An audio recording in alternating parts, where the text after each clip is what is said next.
Telefoningizdagi mana shu bir dona oldi kamerasida qancha funksiya borligini siz aniq bilmaysiz. Hayron qolishga tayyor turing. Bir marta bosadigan bo'lsam, telefon o'zini o'zi skrinshot qiladi. Chap tomonga suradigan bo'lsam, Instagram ochiladi. Kamerani 2 marta bosadigan bo'lsam, Telegramim ochiladi. O'ng tarafga bitta suradigan bo'lsam, kamerani o'zi ochiladi.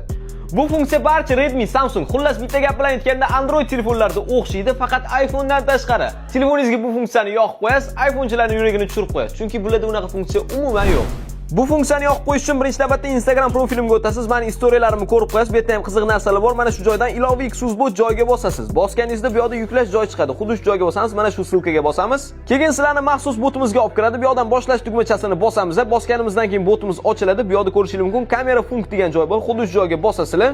Bu yoqda men ilovani va ishlatish qo'llanmasini tashlab qo'yganman. Bemalol shuni yuklab, mana shu maxsus funksiyani maza qilib ishlatsanglar bo'ladi. Hoziroq sinab ko'rib, o'xshagan bo'lsa kommentariyada o'xshadi deb yozib qoldiringlar.